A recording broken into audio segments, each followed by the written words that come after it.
¿Qué sucede cuando un presidente decide bajarse el sueldo y el de sus ministros, pero eleva el salario de quienes mantienen en pie al Estado?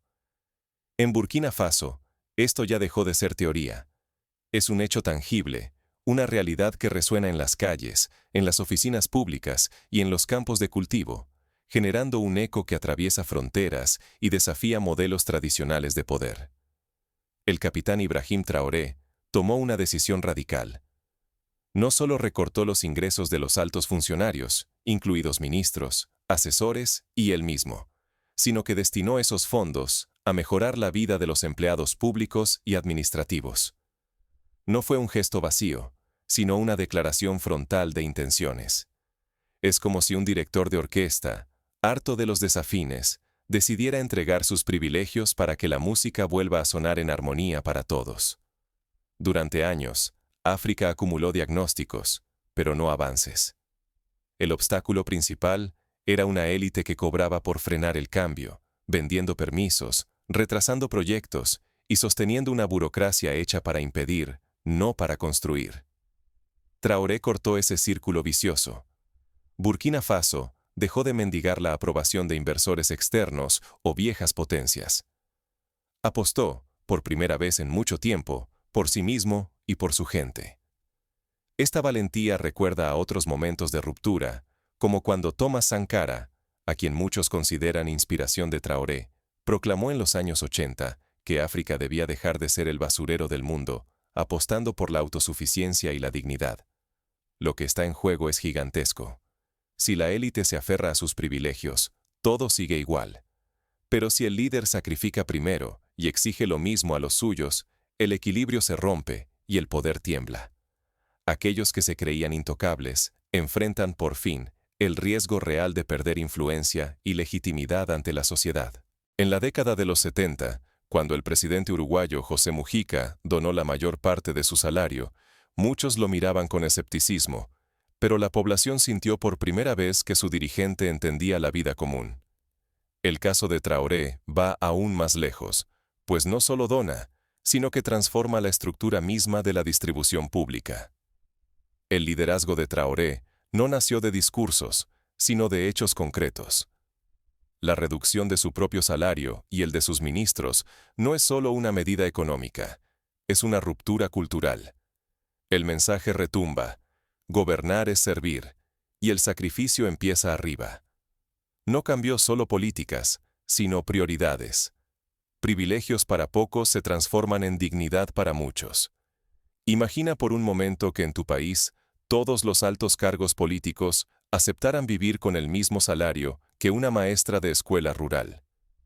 ¿Cuánto cambiaría la percepción pública de sus motivaciones? Este país pequeño, antes ignorado y subestimado, ahora obliga a toda África, e incluso al mundo, a repensar sus paradigmas. ¿Y si la revolución verdadera no se trata de ideologías, sino de ética y coraje? ¿Y si la independencia auténtica surge cuando los poderosos pierden para que la mayoría pueda ganar? La historia está llena de ejemplos donde pequeñas naciones, como Islandia tras su crisis bancaria, lograron transformaciones inesperadas al priorizar el bien común sobre los intereses de unos pocos. Pero, ¿cómo llegó Burkina Faso hasta aquí? ¿Por qué este sencillo acto ha sacudido cimientos en toda una región? Para comprenderlo, hay que explorar el contexto y el recorrido que llevó al país a este momento. Aquí la historia no es solo una sucesión de hechos, sino una lección de cómo la voluntad política puede cambiar el rumbo de una nación. Para entender el impacto actual, hay que mirar atrás. La historia reciente de Burkina Faso es clave. Solo así descubriremos cómo se gestó esta transformación inusual. Durante décadas, el país fue rehén de intereses cruzados, tanto internos como externos, que lo mantenían en un ciclo de dependencia y resignación. Durante décadas, en África se impuso una idea peligrosa. El progreso solo llegaría cuando los extranjeros lo permitieran, con préstamos y expertos de fuera. Aunque nunca se decía abiertamente, el mensaje era claro. El destino africano dependía de manos ajenas y no de la voluntad de su propio pueblo. Mientras tanto, la clase política vivía entre privilegios y promesas huecas, lejos de la realidad diaria de la gente común. Ejemplos sobran. En los años 90, muchos países del continente aceptaron planes de ajuste estructural impuestos por el Fondo Monetario Internacional, recortando salud y educación mientras los altos funcionarios mantenían sus lujos intactos.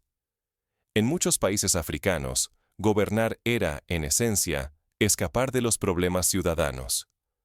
Los que llegaban al poder se aseguraban primero su propio bienestar, rodeados de lujos y comodidades, sin compartir las dificultades cotidianas. La élite se blindaba del hambre y del miedo, de la inflación y la inseguridad, viviendo en un universo aparte al del pueblo que decían representar.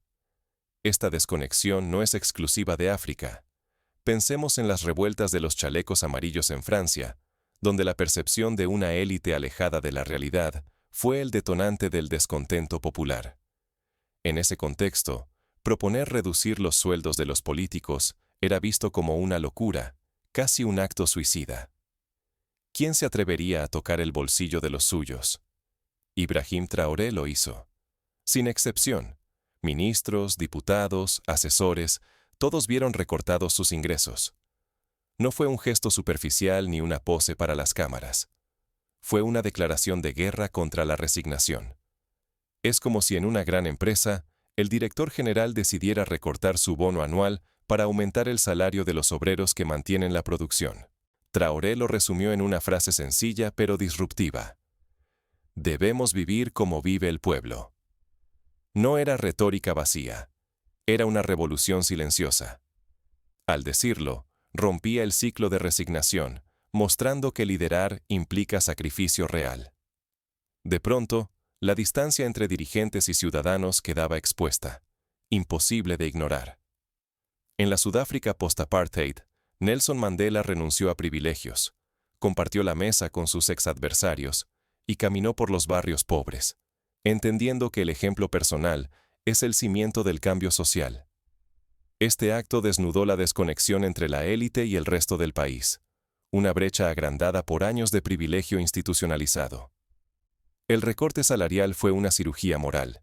De un golpe, sacudió la zona de confort de quienes mandan, obligándolos a enfrentar la misma realidad que sufren millones.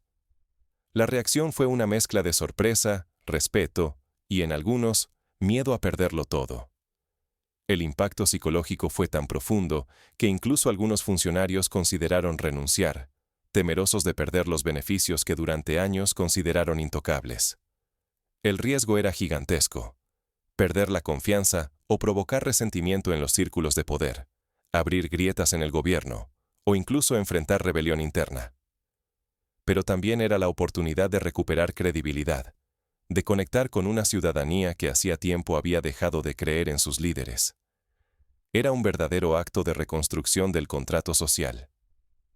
Si recordamos la historia de Corea del Sur tras la guerra, veremos cómo el sacrificio compartido entre gobierno y pueblo permitió una reconstrucción nacional basada en la confianza y la responsabilidad mutua. Con este golpe de autoridad moral, Traoré no solo reivindicó la dignidad del cargo público, sentó las bases de algo más grande. Porque una vez recuperada la confianza del pueblo, surge una pregunta urgente.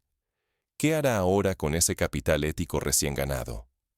El ejemplo de líderes como Franklin D. Roosevelt durante la Gran Depresión ilustra cómo el capital moral bien gestionado puede transformar una crisis en una oportunidad histórica. Por primera vez en mucho tiempo, Burkina Faso miraba a sus líderes con esperanza y desconfianza al mismo tiempo. El siguiente paso pondría a prueba si el cambio era real o solo una ilusión pasajera. El reto es monumental: mantener la coherencia y convertir el ejemplo en políticas sostenibles. Un recorte de salarios puede ser el detonante de una transformación auténtica, o solo un gesto vacío. En Burkina Faso, Ibrahim Traoré lo convirtió en el primer paso de una cirugía cultural profunda. No buscaba titulares, sino limpiar desde la raíz la relación entre Estado y ciudadanía. Cortar privilegios en la cima para sanar la confianza perdida.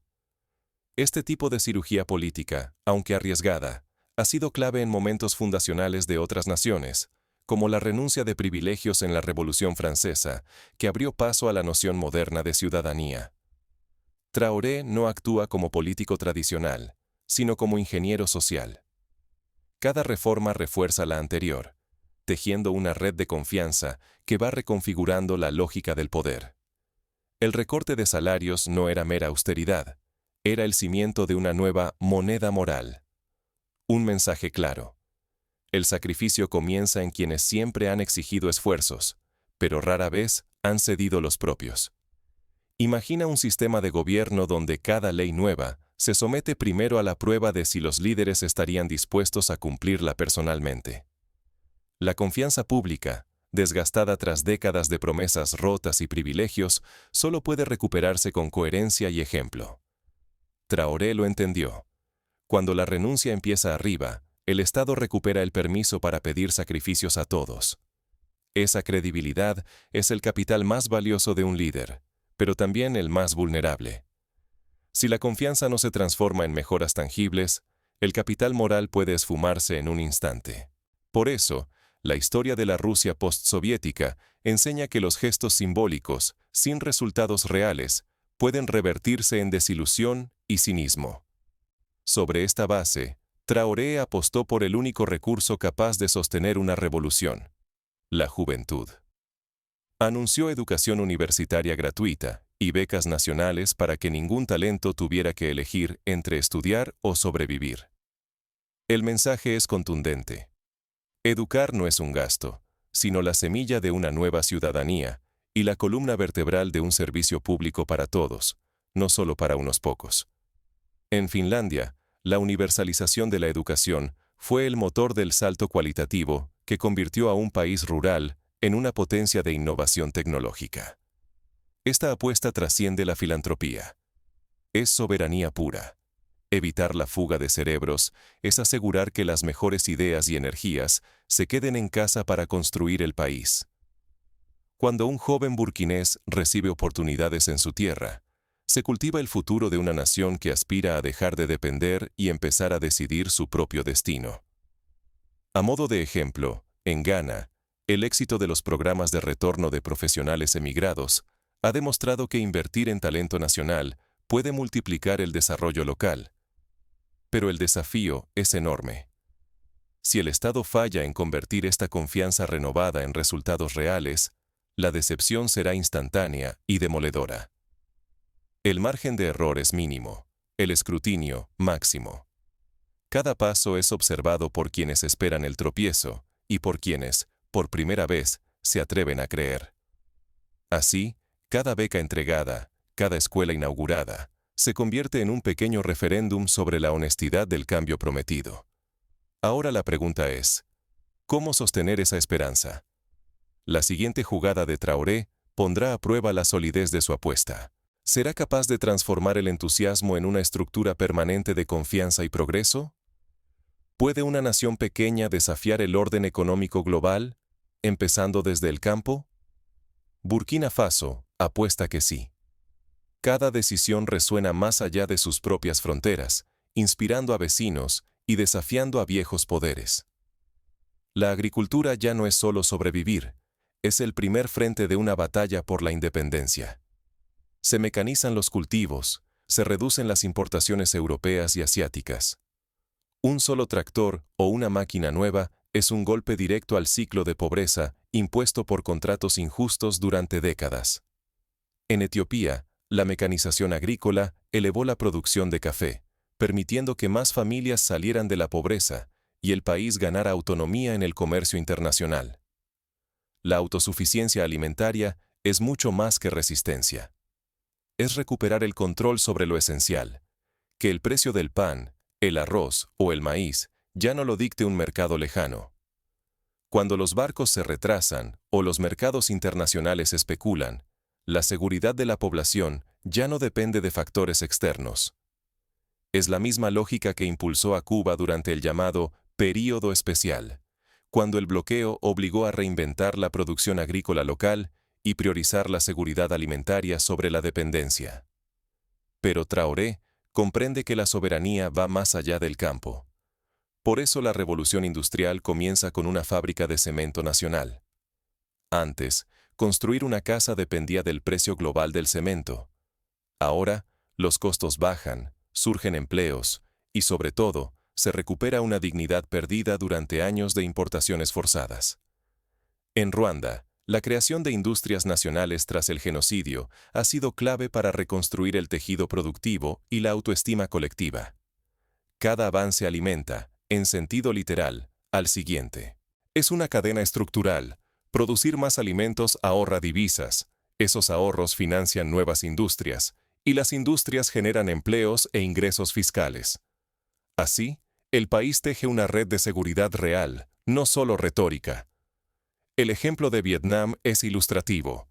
Tras siglos de colonización y guerra, apostó por la autosuficiencia y la industrialización local, logrando en menos de 30 años duplicar el ingreso per cápita y reducir la pobreza extrema. La independencia, como lo entiende el nuevo liderazgo, no es solo política, es económica y, sobre todo, psicológica. Cuando la comida y los hogares se producen localmente, la confianza nacional crece y la vulnerabilidad ante presiones externas disminuye. El poder de decidir sobre lo propio, sin esperar la aprobación de terceros, es el núcleo de la verdadera soberanía. Impulsar industrias locales reduce la fuga de capital. Cada saco de cemento, cada tonelada de grano, es dinero que se queda y circula en la economía nacional. Esto crea un ciclo virtuoso de orgullo y empoderamiento colectivo. En Brasil, la política de sustitución de importaciones durante el siglo XX permitió el surgimiento de industrias nacionales robustas que hoy compiten globalmente. Sin embargo, el riesgo es real. Si la autosuficiencia falla, el país puede recaer en la vieja dependencia y perder la credibilidad conquistada. Pero si triunfa, Burkina Faso podría inspirar a todo un continente a reclamar su soberanía. Es una apuesta a largo plazo, donde cada decisión cuenta, y el fracaso puede ser tan contagioso como el éxito. Esta revolución prueba que cambiar el destino de una nación empieza por transformar su relación con el trabajo, la tierra y la dignidad. Pero ninguna transformación está completa si no cuida lo esencial, la vida de su gente. Ahora, exploremos el corazón humano de este experimento colectivo. ¿Cómo se vive el cambio en el día a día de las familias y comunidades? ¿Cómo afectan estas transformaciones cotidianas a las familias y comunidades? La respuesta nos lleva al centro mismo del cambio social. No es lo mismo leer sobre reformas que experimentarlas en carne propia. Sentir cómo el salario rinde más, cómo la atención médica llega a los barrios olvidados, cómo las escuelas dejan de ser un lujo y pasan a ser un derecho. ¿Puede haber libertad genuina si la próxima generación no nace con dignidad? Esta pregunta late en el centro de las reformas de Burkina Faso, donde, por primera vez, el Estado ha asumido la responsabilidad de garantizar el parto gratuito para todas las mujeres. No es solo una medida de salud pública, es una declaración de soberanía. Cada vida nueva es protegida como un acto de futuro compartido. En Costa Rica, la universalización de la salud materna fue el primer paso para reducir la mortalidad infantil y sentar las bases de una sociedad más igualitaria. El incremento del presupuesto en salud y protección social está orientado, de manera deliberada, a quienes menos tienen. Burkina Faso ha dejado atrás la costumbre de favorecer a la élite. Ahora, los recursos llegan primero a los barrios pobres y las comunidades rurales. La redistribución deja de ser un concepto abstracto y se vuelve la estructura central de una independencia renovada. El modelo recuerda al de Noruega, donde el Estado prioriza los servicios básicos universales como garantía de estabilidad y cohesión social. Nada de esto sucede al azar. Las reformas siguen un orden ético. Primero, salario justo para dignificar el trabajo. Luego, educación gratuita para liberar el potencial. Ahora, la protección de la vida desde el nacimiento. Cada paso potencia el siguiente, sellando el círculo de una emancipación que por fin parece alcanzable. Es como construir una casa sobre cimientos sólidos, asegurando que cada ladrillo refuerza la estructura completa. Este proceso es también una corrección histórica. Durante décadas, la política africana estuvo marcada por la espera y la sumisión. Traoré ha invertido esa lógica. Ahora, No se pide permiso para vivir con dignidad. El Estado abandona el rol de mero administrador y asume el de arquitecto del porvenir. En la India poscolonial, el impulso por la autosuficiencia alimentaria y la protección de los más vulnerables fue la clave para romper el ciclo de dependencia heredado. La redistribución, entendida como justicia activa, es la única vía para completar el ciclo de independencia iniciado hace más de 6 décadas. Sin ella, la libertad se reduce a una palabra vacía. Con ella, la ciudadanía se convierte en una realidad palpable, cargada de esperanza. El caso de Chile tras la reforma agraria de los años 60 demuestra que la justicia social no es solo una meta moral, sino un motor práctico de desarrollo. Traoré redefine el liderazgo. No se trata de gobernar desde arriba, sino de caminar al lado de la gente. Su gobierno rehúye la caridad y el paternalismo, buscando construir confianza a través de la coherencia y el ejemplo. El liderazgo ya no se alimenta de privilegios, sino de sacrificio y cercanía. En Japón, el concepto de servicio público implica renuncia y dedicación, y los funcionarios más respetados son aquellos que han demostrado humildad y entrega. El verdadero desafío está en entender que la soberanía va más allá de rechazar la influencia extranjera. La soberanía es, sobre todo, equilibrio interno. Cuando Estado y sociedad avanzan juntos, cada decisión fortalece el tejido común. Así, la dimensión humana y práctica de las reformas deja de ser un adorno y se convierte en la base de un nuevo pacto social. En Canadá, la construcción del sistema de salud universal fue el resultado de un pacto entre Estado y ciudadanía, donde cada parte asumió responsabilidades compartidas por el bien común. Ignorar este aspecto humano sería condenar el modelo al fracaso y repetir los errores del pasado.